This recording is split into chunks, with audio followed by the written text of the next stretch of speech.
Amis téléspectateurs, nous poursuivons cette émission entre Congo de ce jour, toujours dans les cadres, bien sûr, de nous servir. Nous sommes là encore pour recevoir pour vous une invitée. Elle a été choisie par nous pour plusieurs raisons. Nous n'allons pas tenir compte de plusieurs de ces casquettes. Je précise que notre invitée de ce jour est à la fois vice-présidente du Parti écologiste congolais, donc PECO. Vous savez que c'est le parti cher à l'honorable Didas Pembe.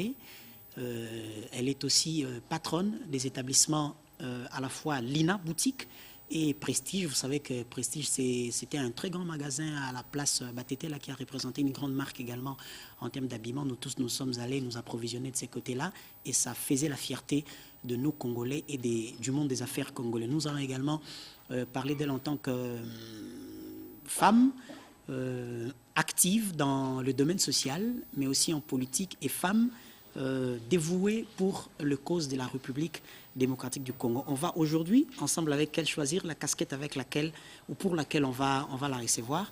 Elle s'appelle Madame Lina Pembe, que je vous présente. Bonjour Madame et bienvenue. Bonjour. Bonne année. Bonne année à vous aussi. Madame, merci Yves Abdallah. Madame Lina, nous avons suivi votre défilé de mode qui est passé le 26 décembre dernier. D'ailleurs, ce grand événement est passé en direct sur la RTNC. Hormis ça, nous vous avons accompagné à l'hôpital de Kitambo, donc au centre pédiatrique et même à la maternité Kitambo. Et ensuite, nous vous avons accompagné à l'orphelinat de Kimbondo de Maman Coco. Mais pendant votre passage, vous avez offert beaucoup de dons, donc beaucoup de biens en argent et même en nature, et vous avez même payé les factures de malades qui étaient bloqués à la maternité. Madame, nos téléspectateurs aimeraient connaître au fait, la signification de cet acte. Pourquoi vous avez posé cet acte? Merci beaucoup pour la question. Et c'est vrai qu'il est utile que j'explique un peu ces gestes que j'ai faits. En premier lieu, nous sommes pratiquement au début de l'année, disons la fin de l'année, où il y a beaucoup de festivités, dont la Nativité de Jésus. Et nous avons organisé ces défilés de mode dont le thème est de récolter des fonds pour aider les orphelins, les démunis.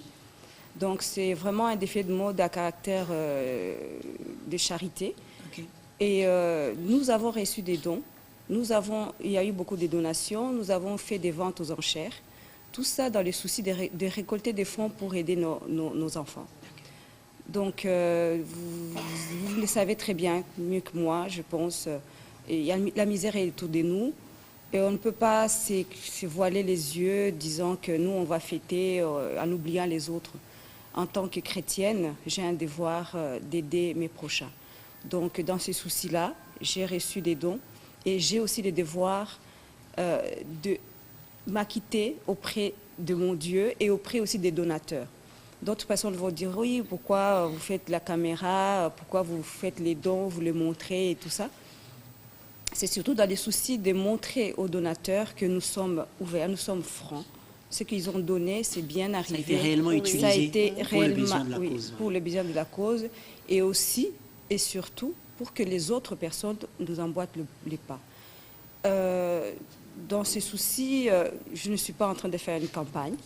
Donc les fonds que nous avons récoltés, c'est les fonds réels de nos frères, des sœurs qui ont donné et qui a été redonné aux personnes qui en avaient besoin.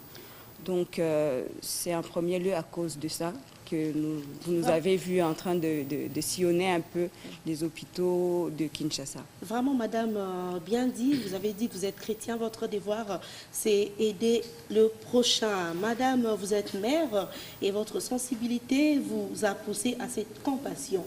J'aimerais savoir, est-ce que vous allez vous limiter là ou vous allez encore faire du bien aux gens? Oui, on ne se lasse jamais de faire du bien quand on le fait avec un cœur de mère, un cœur d'amour. Je pense qu'on doit le faire. On le fait tous les jours. On le fait tous les jours, mais on a ciblé le temps de Noël pour que ça fasse vraiment... parce que pour moi, Noël, c'est le temps des cadeaux, le temps de fêtes. Et on a pensé à ces enfants-là qui n'ont rien, à ces familles qui sont bloquées dans les hôpitaux. Donc nous, on ne va pas s'arrêter là. chaque année, on va continuer à le faire parce que nous sommes à notre 7e édition. Et cela va de succès en succès. Je demande des soutiens de toutes les personnes de bonne volonté qui peuvent nous aider, ou bien soit ils peuvent emboîter les pas, parce que aider les autres, il ne faut pas seulement que ça soit peut-être pas pour les défilés. Vous pouvez y aller, les hôpitaux sont là, vous pouvez aider les autres. Mais nous, on a tablé cela pour le mois de décembre, pour que nous puissions faire quelque chose où, dans la tête des enfants, comme vous les avez vus, ils nous attendent. Ils attendent que Maman Lina vienne les voir. Ils nous appellent et ils sont là. Et c'est resté comme en Europe, on parle des Pères Noël. Et nous aussi, on peut créer dans l'image de nos enfants. Un concept propre à notre culture. À notre culture, oui. Nous sommes des Africains et notre solidarité africaine nous appelle à surtout ne pas lâcher prise parce que la misère nous guette vraiment. Alors, Madame Lina, 7 ans depuis que vous posez le même acte au bénéfice des différentes personnes. Mais entre-temps, il y a quelques mois, on avait encore 11 provinces. En 7 ans, vous aurez fait 7 provinces ou 7 grandes villes du pays. Parce qu'il faut dire honnêtement qu'à Kinshasa, ça va encore mieux. Par rapport à ce qu'il y a à Rutshuru, par rapport à ce qu'il y a à Kiwanja, ce qu'il y a à Sake, ce qu'il y a autour d'Iziro, autour de Durba. Le Congo a autant de problèmes et tous les Congolais veulent bénéficier de ces cœurs de mer qui agit toutes les années. Aujourd'hui, 7 ans après, c'est Kinshasa qui continue à bénéficier de vos services. On est passé de 11 à 26 provinces, c'est toujours Kinshasa. Ne pensez-vous pas que dans le jour prochain, il serait important que, de la même manière que les Congolais qui sont ici ont la même valeur à vos yeux, que ceux également qui sont dans d'autres provinces meurtries puissent également bénéficier de votre cœur de mer? Oui, merci beaucoup. Peut-être vous n'êtes pas au courant, mais il y a 2 ans passés, on a fait une récollection, un défilé spécialement pour les enfants de l'Est. On a récolté des fonds, ils ont reçu leur part. Mais c'est vrai que notre pays est grand. Mais nous n'avons pas les moyens. Nous sommes apolitiques dans ce sens-là. Oui. Nous sommes une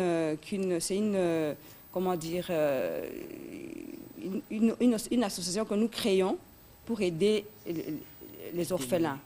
Et nous n'avons pas les moyens pour sillonner tout le pays. Ça, je laisse ça. Nous avons des ministères qui doivent s'en charger parce que c'est de leur rôle. Nous avons le ministère du Social qui doit y penser. Et ça, c'est la charge du gouvernement, je pense. Mais nous, en tant que citoyens, c'est vrai que de temps en temps, on est alerté par des cas. Moi-même, je suis des Goma, du Kivu, donc vous avez parlé de toutes ces cités-là. De temps en temps, nous sommes alertés par des situations qui se trouvent malheureuses, qui se trouvent dans nos provinces. Et nous essayons par les petits moyens de venir en aide. Mais vous savez, comme le Congo est très grand, je pense que quand nous faisons ça, nous sommes en train quelque part de titiller un peu le gouvernement parce que c'est à eux de faire ces gestes-là. Et je pense qu'ils les font. On a vu des images, ils les font. Mais bon, ils peuvent continuer à le faire. Ils peuvent continuer à le faire parce que c'est le rôle du gouvernement. On a besoin du social pour aider la population dans notre pays. C'est vraiment un point où on doit marteler. On doit marteler sur le social parce que c'est révoltant d'arriver dans les hôpitaux et vous vous rendez compte qu'une mère qui a accouché et qui est bloquée à l'hôpital pour un montant minime de 50-60 $, je trouve ça vraiment très triste et ça m'affecte beaucoup. Donc je pense que pour nous aider, dans le sens où vous avez parlé pour sillonner le pays, je pense que l'État congolais doit marteler sur le social de la population. Madame, parlez-nous un peu de votre défilé avec un peu de recul. Il y a une question qui me vient en tête. J'aimerais savoir, est-ce que vous êtes satisfaite par rapport à ces grands événements qui s'est déroulé le 26 décembre dernier? Oui, je suis satisfaite. Je suis vraiment satisfaite et je remercie tous les donateurs. Je remercie toutes les personnes qui ont acheté leurs billets pour venir nous voir cet événement, qui reste un événement annuel, où les gens attendent vraiment cet événement. Et c'est vraiment positif parce qu'on a récolté des fonds. Le but, c'était de récolter des fonds pour venir en aide aux orphelins. Donc ça a été positif. Et on attendait plus, c'est vrai, on attendait plus. Mais bon, on ne peut pas on attendait la volonté des gens, mais on reçoit quand même. On n'est pas exigeant, on sait qu'on a. On remercie les bons dieux de leurs gestes. Et nous avons aussi, quelque part, à travers notre collection de boutique Lina, nous avons présenté notre collection, ce qui a fait aussi pour nous un bon rendement. Et pour ça, vraiment, ça a été positif. Et c'était donc la 7e édition, comme vous venez de le dire. Et j'aimerais savoir la particularité de cette 7e édition par rapport aux éditions précédentes.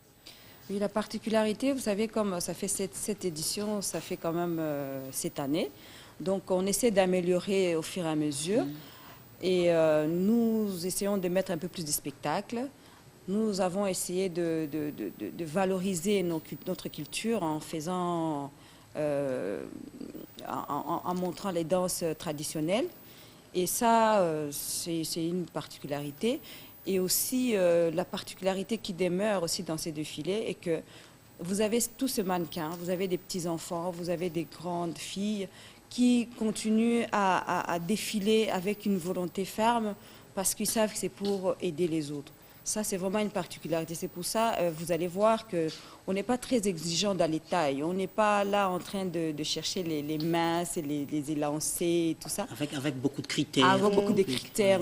Tant que ça reste quelque chose de volonté, tant que ça reste quelque chose c'est un geste pour ces enfants-là, pour ces jeunes filles. C'est une façon pour eux de participer. Et donc, et puis bon, ça reste vraiment amical, je veux dire. Vraiment, donc, heureusement que vous avez mis l'accent sur ce point, parce que deux fois, nous suivons le défilé de mode dans d'autres cieux. Ce sont plus de femmes minces qui défilent. Mais contrairement à votre défilé de mode, là, nous retrouvons toutes les formes, même les femmes fortes, avec beaucoup de précision, madame. Pourquoi ce choix? Oui, c'est effectivement, bon, vous savez aussi que la morphologie de la femme congolaise, elle est quand même forte. On doit savoir l'habiller, qu'elle soit confortable, qu'elle soit présentable, qu'elle soit élégante dans ses tenues. Donc c'est pour rappeler qu'on ne doit pas tout copier de l'Europe. Parce que si on copie mal, vous aurez des anorexies qui vont défiler. Et ce n'est pas bon pour la santé de nos enfants. Et on voit qu'on peut créer du beau dans tout ce que nous avons. Nous n'avons pas besoin de chercher des hyper mannequins, si bien que vous avez vu, il y a eu même une fille qui était un peu laissez-moi vous le dire, boiteuse, mais elle aimait tellement ça, elle voulait vraiment donner quelque chose. On a dit pourquoi pas. Et c'était sa contribution. C'était sa contribution, on a dit pourquoi pas. Donc pour nous, on essaye de voir dans quelle mesure on peut sensibiliser, parce que ce sont des jeunes filles, hein, c'est des futures mamans, des futures mères. Et en faisant ces gestes-là, ça leur montre, on appelle la charité dans leur cœur. Et c'est surtout ça sur lequel on met l'accent dans ces défilés. Alors, madame, moi, je reviens sur l'aspect social par rapport à toutes vos actions. Vous savez que nous sommes tous issus d'une famille et qu'on n'a tous pas des riches dans notre famille. Ça signifie que si vous en avez un peu, en fait, c'est vous les plus pauvres parce que tout ce qui manque compte sur vous. Et que quand vous en donnez à quelqu'un d'autre, entre guillemets inconnu, vous le faites avec le cœur, mais un frère de sang ou une sœur de sang dira que vous donnez à une inconnue ou à un inconnu alors que nous aussi on en a besoin.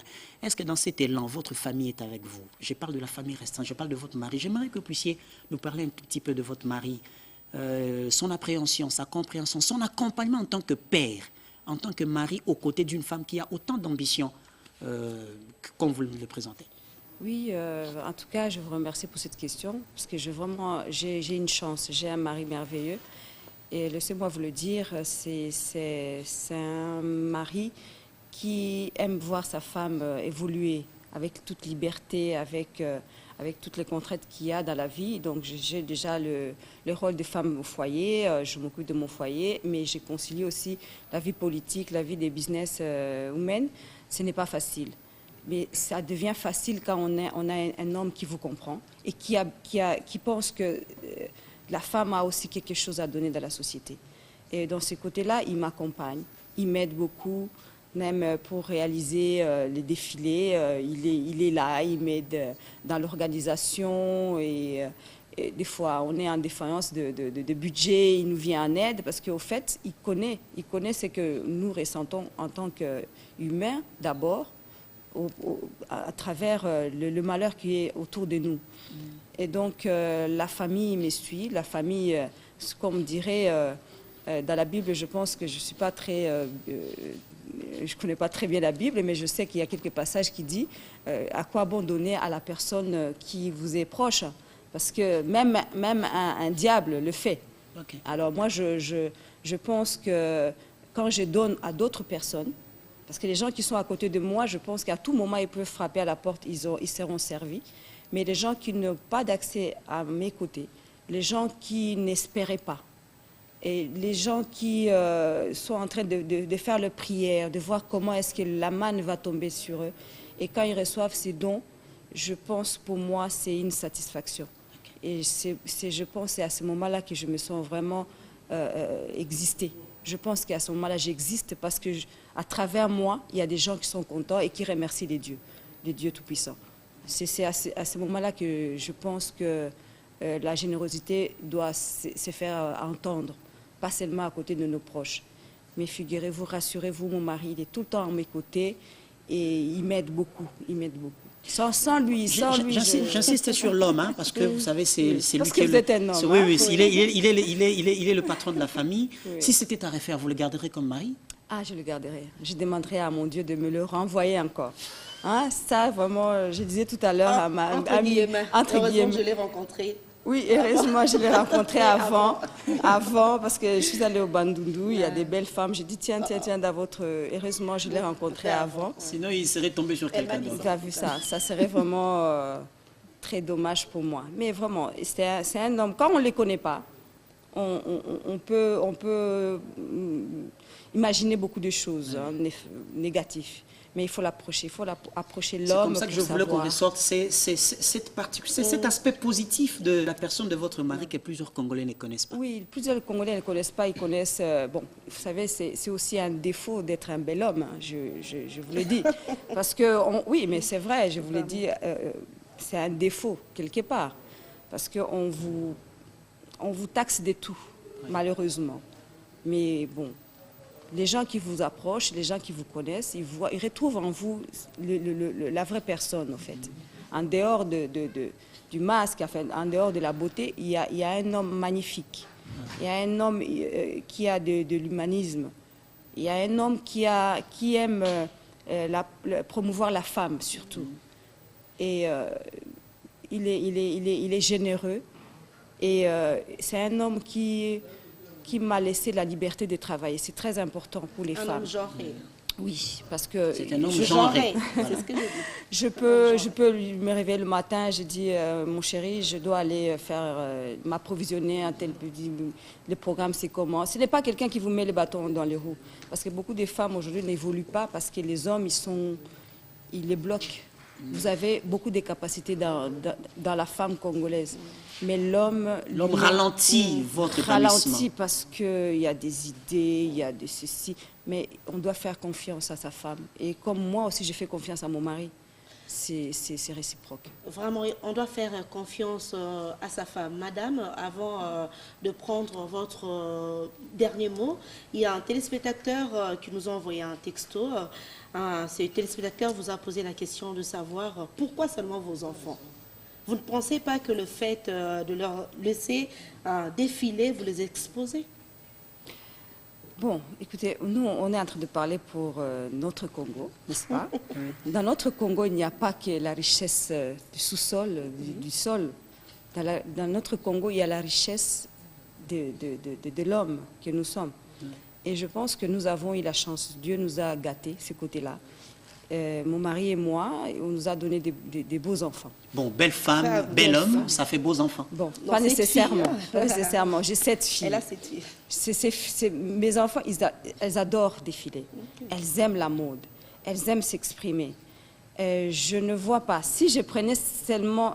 Je prends mes enfants. Il n'y a pas que mes enfants. Il y a aussi des enfants d'autres personnes que je défile avec. Si je ne prenais pas mes enfants, on allait dire, oui, vous exposez les enfants d'autrui. Et vous Maintenant, protégez les vôtres. je protège mes enfants.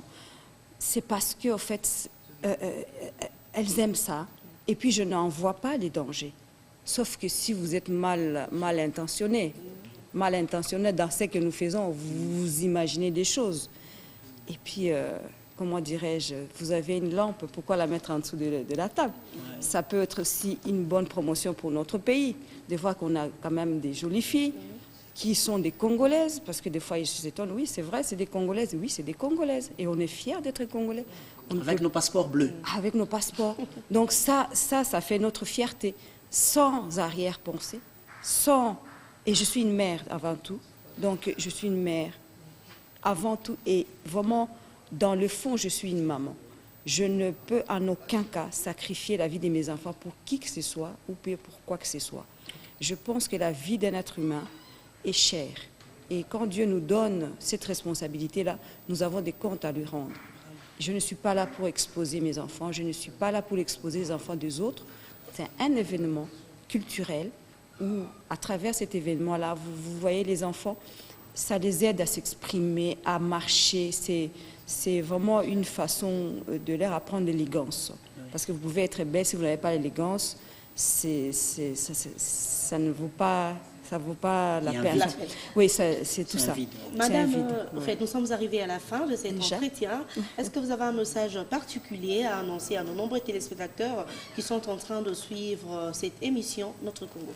Oui, le message que je vais adresser à nos frères qui nous suivent, ce serait de ne pas vous décourager. Il faut venir en aide aux orphelins, aux gens qui sont à côté de nous, comme la solidarité africaine nous le rappelle, et aussi participer dans nos défilés, parce que ce que nous le faisons avec un cœur ouvert, avec la franchise, et nous sommes là pour aider les enfants.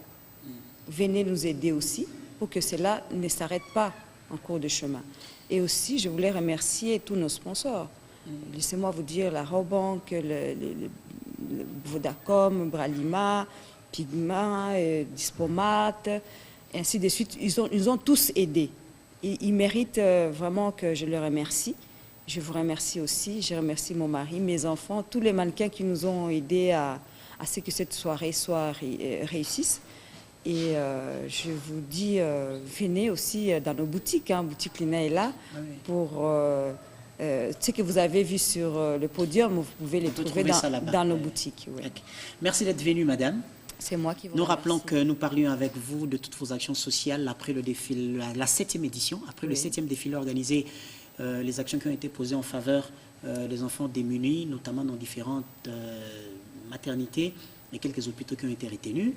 Nous vous disons encore une fois de plus merci dans l'espoir de vous retrouver très très prochainement dans le cadre de notre entretien autour de toutes vos actions sociales. Mesdames et messieurs, mes téléspectateurs, nous poursuivons ces magazines Notre Congo et c'est tout de suite.